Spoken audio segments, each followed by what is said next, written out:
जलज्येष्ठनिभाकारं जगदीशपदाश्रयं जगतीतलविख्यातं जगन्नाथगुरुं भजे। ಹರಿಕಥಾಮೃತಸಾರ ಗುರುಗಳ ಕರುಣದಿಂದ ಪನಿತು ಪೇಳುವೆ ಪರಮ ಭಗವದ್ಭಕ್ತರಿದನಾದರದಿ ಕೇಳುವುದು. ಸ್ಮರಿಸುವವರ ಪರಾಧಗಳತಾ ಸ್ಮರಿಸ ಸಕಲೇಷ್ಟ ಪ್ರದಾಯಕ ಮರಳಿತನಗರ್ಪಿಸಲು ಕೊಟ್ಟದನಂತ ಮಡಿ ಮಾಡಿ ಪರಿಪರ್ಯಲುಂಡುಣಿಸಿ ಸುಖಸಾಗರದಲೋಲಾಡಿಸುವ ಮಂಗಳ ಚರಿತ ಚಿನ್ಮಯ ಗಾತ್ರ ಲೋಕ ಪವಿತ್ರ ಸುಚರಿತ್ರ. ಈ ಪದ್ಯದ ಚಿಂತನೆಯನ್ನು ನಾವು ಮಾಡ್ತಾ ಇದ್ದೇವೆ. ಯಾರು ಭಗವಂತನನ್ನು ನಿರಂತರವಾಗಿ ಸ್ಮರಣೆ ಮಾಡುತ್ತಾ ಇದ್ದಾರೋ ಅವನ ಗುಣಚಿಂತನೆ, ಅವನ ಮಾಹಾತ್ಮ್ಯ ಚಿಂತನೆ, ಅವನ ಲೀಲಾ ಚಿಂತನೆ ಇದನ್ನೆಲ್ಲ ಯಾರು ಮಾಡುತ್ತಾ ಇದ್ದಾರೋ ಅವರ ಅಪರಾಧಗಳನ್ನು ಕ್ಷಮಿಸದೆ ಸ್ಮರಣೆಯನ್ನು ಮುಖ್ಯವಾಗಿಟ್ಟುಕೊಂಡು ನಮ್ಮನ್ನು ಕ್ಷಮಿಸಿ ಉದ್ಧಾರ ಮಾಡ್ತಾನೆ. ಸಕಲ ಇಷ್ಟಾರ್ಥಗಳನ್ನು ಕೊಟ್ಟು ಭಕ್ತರನ್ನು ಉದ್ಧಾರ ಮಾಡ್ತಾನೆ. ಇಂತಹ ಕರುಣಿ ಅನ್ನತಕ್ಕಂತಹ ಅವನ ಕಾರುಣ್ಯದ ಚಿಂತನೆಯನ್ನು ಕೊಡ್ತಾ ಇದ್ದಾನೆ. ಅದೇ ರೀತಿ ಭಗವಂತನನ್ನು ಸ್ಮರಿಸೋದು ಒಂದಾದರೆ ಅಪರಾಧಗಳ ಸ್ಮರಿಸುವವರ ತಾ ಸ್ಮರಿಸ. ನಾವು ನಿತ್ಯದಲ್ಲಿ ಅಪರಾಧಗಳನ್ನು ಮಾಡ್ತಾ ಇದ್ದೇವೆ. ನಿತ್ಯದಲ್ಲಿ ಒಂದು ಥರದ ಅಪರಾಧ ಅಲ್ಲ, ಅನೇಕ ಥರದ ಅಪರಾಧಗಳನ್ನು ಮಾಡ್ತಾ ಇದ್ದೇವೆ. ಆದ್ದರಿಂದ ಭಗವಂತನ ಮುಂದೆ ನಮ್ಮ ಅಪರಾಧಗಳನ್ನು ಒಪ್ಪಿಕೋಬೇಕಂತ. ಅಪರಾಧಗಳ ಸ್ಮರಿಸುವವರು ತಾನೇನು ಅಪರಾಧ ಮಾಡಿದೆ ಅನ್ನುವುದನ್ನು ಭಗವಂತನ ಮುಂದೆ ಹೇಳ್ಕೋಬೇಕು. ಆಗ ಭಗವಂತ ಮಾಡಿದ ಅಪರಾಧವನ್ನು ಸ್ಮರಿಸದೆ ನಮಗೆ ಅನುಗ್ರಹೋನ್ಮುಖನಾಗ್ತಾನೆ ಎನ್ನುವ ಅಭಿಪ್ರಾಯವನ್ನು ಕೂಡ ನಾವು ತಿಳಿಯಬಹುದಾಗಿದೆ. ಆದ್ದರಿಂದ ಭಗವಂತನ ಸ್ತೋತ್ರದಲ್ಲಿ ಹೀಗೆ ಕ್ಷಮೆ ಕೇಳುವ ಮಂತ್ರಗಳು ಪ್ರಚಲಿತವಾಗಿವೆ. ಅಪರಾಧ ಸಹಸ್ರಾಣಿ ಕ್ರಿಯಂತೆ ಅಹರ್ನಿಶಮ್ಮಯ. ಭಗವಂತ ಹಗಲು ರಾತ್ರಿ ನೂರಾರು ಅಪರಾಧಗಳು ನನ್ನಿಂದ ನಡೆಯುತ್ತಾ ಇವೆ. ಆ ಎಲ್ಲ ಅಪರಾಧಗಳನ್ನು ಕ್ಷಮಿಸಿ ನನ್ನನ್ನು ಉದ್ಧಾರ ಮಾಡುವನ್ನತಕ್ಕಂತಹ ಪ್ರಾರ್ಥನಾ ಮಂತ್ರಗಳು ಪೂಜೆಯಲ್ಲಿ ನಮಗೆ ಕಾಣ್ತದೆ. ಅದೇ ರೀತಿ ಪಾಪೋಹಂ ಪಾಪಕರ್ಮಾಹಂ ಪಾಪಾತ್ಮ ಪಾಪಸಂಭವ ತ್ರಾಹಿಮಾಂ ಕೃಪಯಾ ದೇವ ಶರಣಾಗತ ವತ್ಸಲ ಅನ್ಯಥಾ ಶರಣಂ ನಾಸ್ತಿ ತ್ವಮೇವ ಶರಣಂ ಮಮ ತಸ್ಮಾತ್ ಕಾರುಣ್ಯ ಭಾವೇನ ರಕ್ಷರಕ್ಷರ ಮಾಪತೆ ಎನ್ನುವ ಪ್ರಾರ್ಥನಾ ಮಂತ್ರವನ್ನು ನಾವು ನೋಡ್ತೇವೆ. ಇಂತಹ ಪಾಪಿಷ್ಠ ನಾನು ಮಾಡಿದ ಪಾಪದ ಅನುಗುಣವಾಗಿ ಈ ಜನ್ಮದಲ್ಲಿ ನಾನು ಬಂದು ಇಲ್ಲಿ ಮತ್ತೆ ಪಾಪಗಳನ್ನು ಮಾಡ್ತಾ ಇದ್ದೇನೆ. ಪಾಪೋಹಂ ಪಾಪಕರ್ಮಾಹಂ, ಪಾಪಕರ್ಮದಲ್ಲಿ ಆಸಕ್ತನಾಗಿ ಹೋಗ್ಬಿಟ್ಟಿದ್ದೀನಿ. ನಿನ್ನ ಸ್ಮರಣೆ ಇಲ್ಲ, ನಿನ್ನ ಎಚ್ಚರ ಇಲ್ಲ, ನಿನ್ನ ಕಡೆ ಮುಖ ಮಾಡಲಿಲ್ಲ. ಇಂಥ ಅಪರಾಧವನ್ನು ಕ್ಷಮಿಸಿ ನೀನಲ್ಲದೇ ನನಗೆ ಗತಿ ಇಲ್ಲ ಅಂತ ಭಗವಂತನನ್ನು ಪ್ರಾರ್ಥಿಸಿದರೆ, ಈ ರೀತಿಯಾದ ಸ್ಮರಣೆ ಯಾರು ಮಾಡ್ತಾರೋ, ಈ ರೀತಿಯಾದ ಶರಣಾಗತಿಯನ್ನು ಭಗವಂತನಲ್ಲಿ ಯಾರು ಹೊಂದುತ್ತಾರೋ ಅಂಥವರ ಸ್ಮರಣೆಯನ್ನು ಭಗವಂತ ಅವರ ಪಾಪದ ಸ್ಮರಣೆ ತಾನು ಮಾಡದೆ ತನ್ನನ್ನು, ತನ್ನ ಕರ್ತೃತ್ವ, ತನ್ನ ಸರ್ವೋತ್ತಮತ್ವ, ತನ್ನ ಸಕಲ ನಿಯಾಮಕತ್ವ, ಜಗಜ್ಜನ್ಮಾದಿ ಕರ್ತೃತ್ವ ಮೊದಲಾದ ಸ್ಮರಣೆಗಳನ್ನು ಇಟ್ಟು ಮಾಡಿದ್ದಾನೆ ಎನ್ನುವ ಪುಣ್ಯ ಇಟ್ಟುಕೊಂಡು ಅಪರಾಧಗಳನ್ನು ಕ್ಷಮಿಸಿ ಉದ್ಧಾರ ಮಾಡ್ತಾನೆ. ಹೀಗೆ ಆ ತತ್ವವನ್ನು ನಾವು ತಿಳಿಯಬೇಕಾಗಿದೆ. ಹಿಂದೊಮ್ಮೆ ಕೃಷ್ಣನು ಒಂದು ಯಜ್ಞ ಮಾಡಿದನಂತೆ. ಮಹಾಭಾರತದಲ್ಲಿ ಬರುವ ಕಥೆ. ಕೃಷ್ಣನೊಂದು ಯಜ್ಞ ಮಾಡಿದ. ಯಜ್ಞದಲ್ಲಿ ದೀಕ್ಷಿತನಾಗಿ ತಾನೇ ಯಜಮಾನನಾಗಿ ಕುಳಿತಿದ್ದಾನೆ. ಯಜ್ಞ ನಡೀತಾ ಇದೆ. ಒಬ್ಬ ಬ್ರಾಹ್ಮಣ ಬರ್ತಾನಲ್ಲಿ, ನನಗೆ ಕೃಷ್ಣನನ್ನು ಭೇಟಿಯಾಗಬೇಕು. ಆ ಮಹಾದ್ವಾರದಲ್ಲಿ ಅರ್ಜುನ ನಿಂತಿದ್ದ ಕಾವಲಾಗಿ. ಆ ಬ್ರಾಹ್ಮಣನನ್ನು ಒಳಗೆ ಬಿಡೋದಿಲ್ಲ ಅರ್ಜುನ. ನನಗೆ ಕೃಷ್ಣನನ್ನು ಅವಸರದಲ್ಲಿ ಭೇಟಿಯಾಗಬೇಕು, ನನ್ನ ಒಳಗೆ ಬಿಡುವಂಥ ಬ್ರಾಹ್ಮಣ ಕೃಷ್ಣ ಯಜ್ಞದಲ್ಲಿ ದೀಕ್ಷಿತನಾಗಿದ್ದಾನೆ, ಒಳಗಡೆಗೆ ಬಿಡೋಲ್ಲ ಅಂತ ಅರ್ಜುನ. ಆಗ ಅರ್ಜುನ ಕಾರಣವನ್ನು ಕೇಳ್ತಾನೆ, ಏನಷ್ಟು ಅವಸರ ಕೃಷ್ಣನನ್ನು ಭೇಟಿಯಾಗಲಿಕ್ಕೆ ಅಂದರೆ ಆ ಬ್ರಾಹ್ಮಣ ಹೇಳ್ತಾನೆ, ನನ್ನ ಹೆಂಡತಿ ಪ್ರಸವ ವೇದನೆಯಲ್ಲಿದ್ದಾಳೆ, ಆ ಮಗುವನ್ನು ರಕ್ಷಣೆ ಮಾಡಬೇಕು, ಅದಕ್ಕೆ ಕೃಷ್ಣನನ್ನು ನಾನು ಪ್ರಾರ್ಥನೆ ಮಾಡಬೇಕು, ಕೃಷ್ಣನನ್ನು ಭೇಟಿಯಾಗಿ ಕೃಷ್ಣನಿಂದ ಆ ಮಗುವಿನ ರಕ್ಷಣೆಯನ್ನು ಮಾಡಿಸಿಕೋಬೇಕು. ಅರ್ಜುನ ಅಂದ, ಅಂಥದ್ದೇನು ಆಪತ್ತು ನಿನಗೆ? ಆ ಮಗು ಸಾಯ್ತದಂತೇನು ರಕ್ಷಣೆ ಮಾಡಬೇಕು ಅಂತ ಯಾಕೆ ಕೇಳ್ತಾ ಇದ್ದಿ ಅಂದರೆ ಆ ಬ್ರಾಹ್ಮಣ ಹೇಳ್ತಾನೆ, ಹಿಂದೆ 10 ಮಕ್ಕಳನ್ನು ಹಡೆದಿದ್ದಾಳೆ ನನ್ನ ಹೆಂಡತಿ. ಆ 10 ಮಕ್ಕಳು ಕೂಡ ಹುಟ್ಟುತ್ತಾ ಇರ್ಲಿಕ್ಕೆ ಸಾಯ್ತಾರೆ.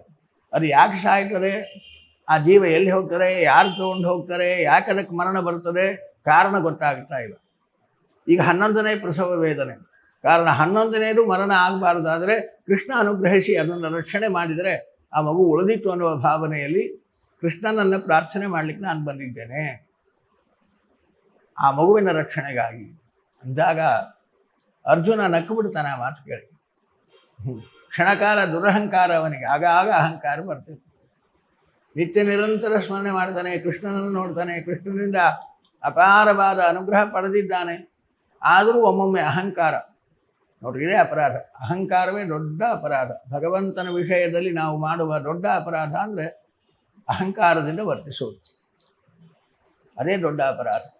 ಆ ರೀತಿ ಅಹಂಕಾರದಿಂದ ವರ್ತಿಸಿದ ಅರ್ಜುನ ಆ ಬ್ರಾಹ್ಮಣನಿಗೆ ಹೇಳ್ತಾನೆ, ನಾಹಂ ಸಂಕರ್ಷಣೋ ಬ್ರಹ್ಮನ್ ನ ಕೃಷ್ಣ ಕಾರ್ಷ್ಣಿರೇವ ವಾ ಅಹಂ ವಾ ಅರ್ಜುನೋ ನಾಮ ಗಾಂಡೀವಂ ಯಸ್ಯ ಮೇಧನು ಮಾವಮಂಸ್ಥ ಮಮ ಬ್ರಹ್ಮನ್ ವೀರ್ಯಂ ತ್ರ್ಯಂಬಕತೋಷಣಂ. ಹೀಗೆಲ್ಲ ಹೇಳ್ಕೊತಾರೆ.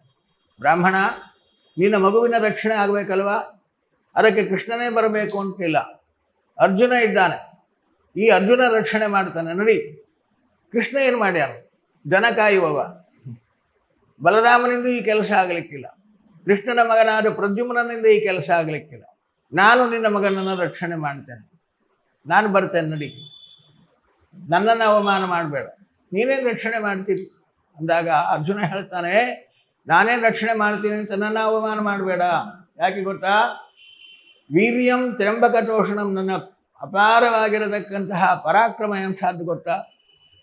ಹಿಂದೆ ಯುದ್ಧದಲ್ಲಿ ಶಿವನನ್ನೇ ಗೆದ್ದಿರತಕ್ಕಂಥವನ್ನ, ಶಿವನನ್ನು ಮೃತ್ಯುದೇವತೆಯನ್ನು ಗೆದ್ದ ಕೀರ್ತಿ ನನ್ನದು. ನನ್ನ ಧನಸ್ಸು ಗಾಂಡೀವ್, ಈ ಗಾಂಡೀವ ಧನಸ್ಸು ಹಿಡಿದು ನಾನು ಯುದ್ಧ ಮಾಡಿದರೆ ಶಿವನೂ ಎದುರಿಗೆ ನಿಲ್ಲದೆ ಹೋದ. ಇಂತಹ ಅಪಾರವಾಗಿರತಕ್ಕಂತಹ ಪರಾಕ್ರಮ ಕೀರ್ತಿ ನನ್ನದು. ಕಾರಣ ನಿನ್ನ ಮಗುವಿಗೆ ಬರುವ ಆ ಮೃತ್ಯುವನ್ನು ನಾನು ತಡೆಯುತ್ತೇನೆ ನೋಡಿ. ವಿಶ್ವಾಸ ಹುಟ್ಟಲಿಲ್ಲ ಬ್ರಾಹ್ಮಣನಿಗೆ.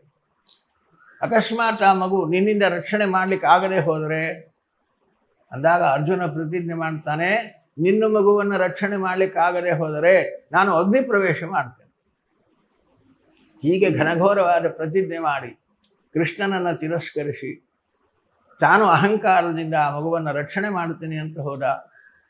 ಆ ಬ್ರಾಹ್ಮಣನ ಮನೆಗೆ ಸಮಗ್ರವಾಗಿ ಬಾಣಗಳಿಂದ ಕೋಟೆ ಕಟ್ಟಿಬಿಟ್ಟ. ಒಂದು ಸಣ್ಣ ಹುಳುವು ಒಳಗೆ ಹೋಗುವ ಹಾಗಿಲ್ಲ, ಅಷ್ಟು ರೀತಿಯ ಸಮಗ್ರವಾಗಿ ಭದ್ರವಾದ ಬಾಣದ ಕೋಟೆಯನ್ನು ಕಟ್ಟಿಬಿಟ್ಟಿದ್ದಾನೆ ಅರ್ಜುನ.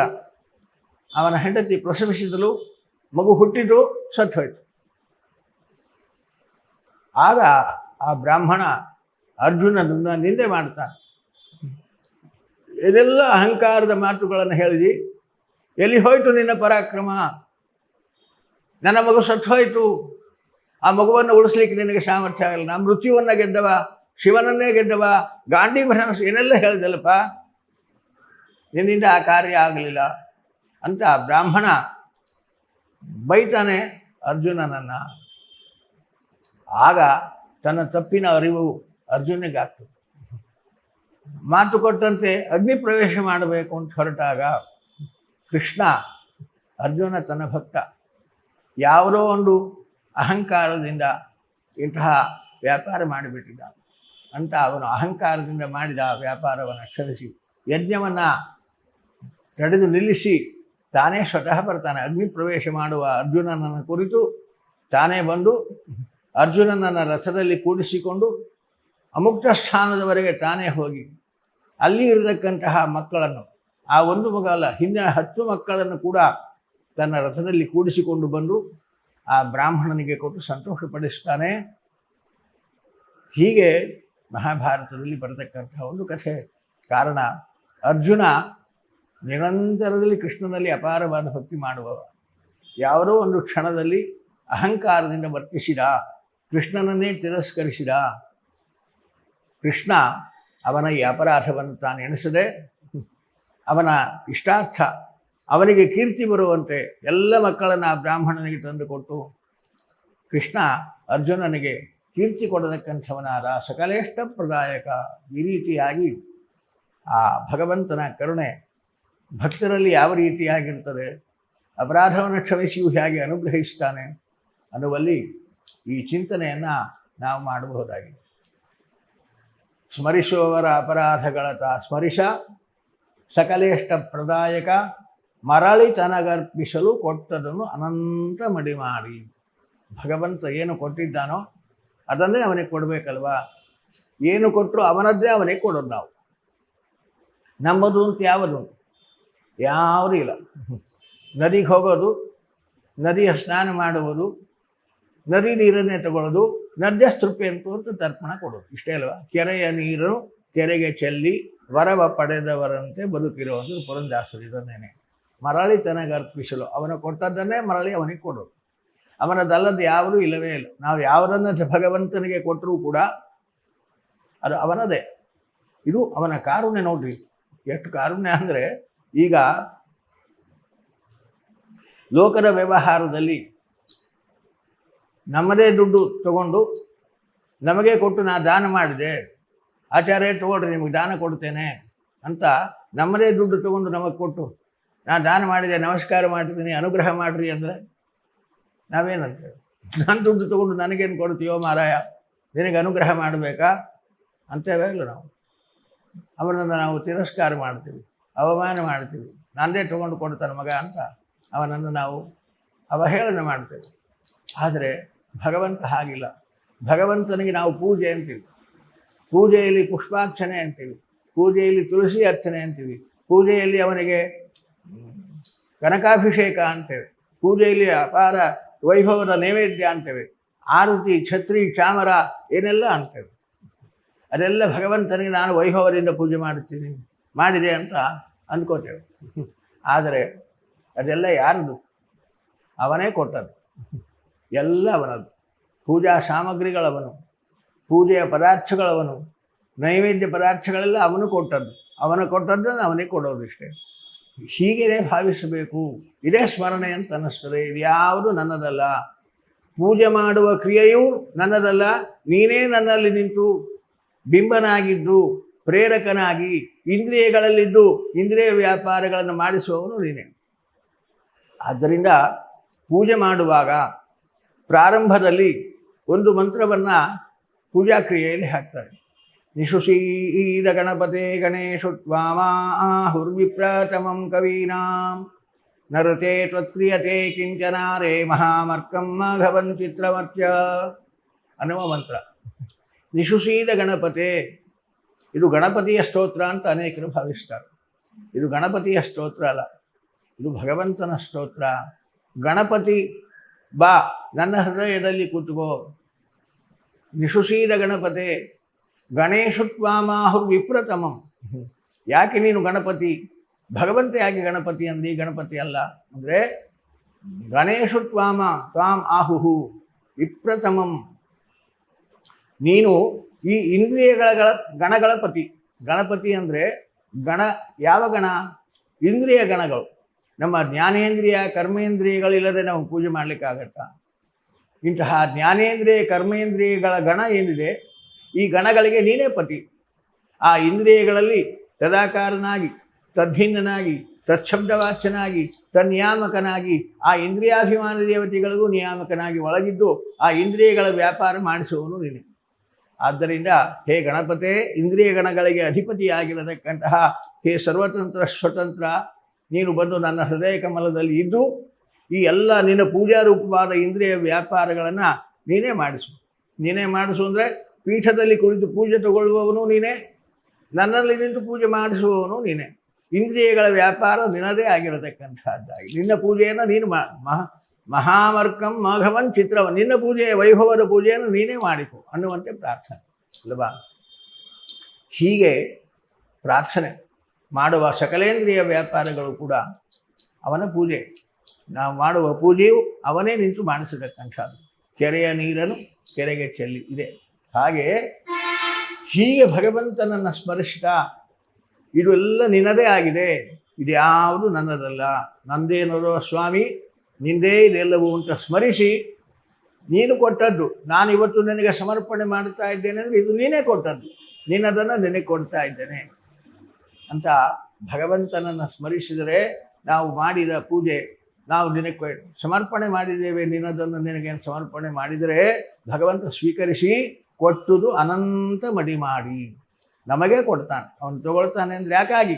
ನಮಗೆ ಅನಂತ ಮಡಿ ಮಾಡಿ ಕೊಡುವುದಕ್ಕೋಸ್ಕರವಾಗಿ ನನ್ನನ್ನು ಸ್ಮರಿಸಿದ, ಸಕಲೇಂದ್ರಿಯ ಪ್ರೇರಕನಾಗಿ ನನ್ನನ್ನು ಚಿಂತನೆ ಮಾಡಿದ, ಸರ್ವಸ್ವಾಮಿಯಾಗಿ ನನ್ನನ್ನು ಸ್ಮರಿಸತಕ್ಕಂಥವನಾದ ಅನ್ನುವ ಪುಣ್ಯ ಕೊಟ್ಟು, ಆ ಪುಣ್ಯಕ್ಕೆ ಅಪಾರವಾದ ಸಕಲಿಷ್ಟಾರ್ಥಗಳನ್ನು ಕೊಟ್ಟು ಅನಂತ ಮಡಿ ಮಾಡಿ ಆ ಪುಣ್ಯವನ್ನು ಅನುಭವಿಸಲಿಕ್ಕೆ ನಮಗೆ ಕೊಡತಕ್ಕಂಥವನಾಗ್ತಾನೆ. ಇಂತಹ ಕರುಣಾಮೂರ್ತಿ ಭಗವಂತನಾಗಿದ್ದಾನೆ.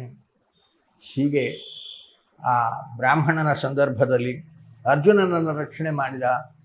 ಅವನು ಮಾಡಿದ ಅಹಂಕಾರವನ್ನು ತಾನು ಲೆಕ್ಕಕ್ಕೆ ತಗೊಳ್ಳಿಲ್ಲ.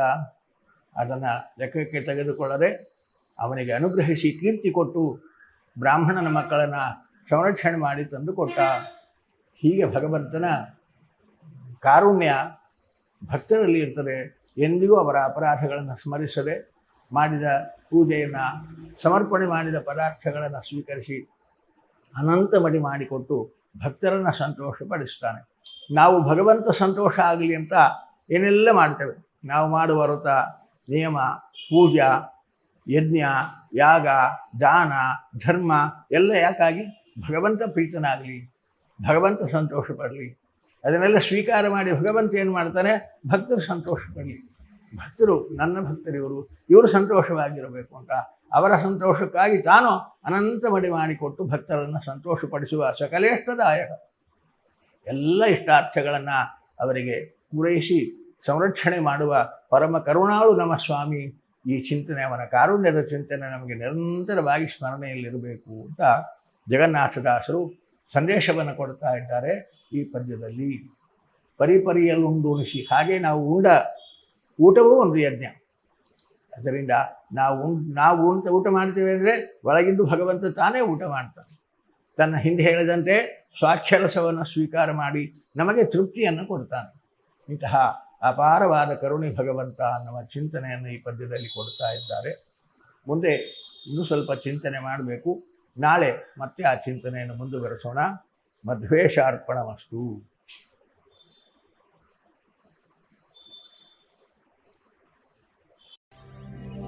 ವಿಶ್ವ ಪ್ಲಸ್, ಜನಹಿತಕ್ಕಿದು ಜ್ಞಾನದ ಜಾಲ.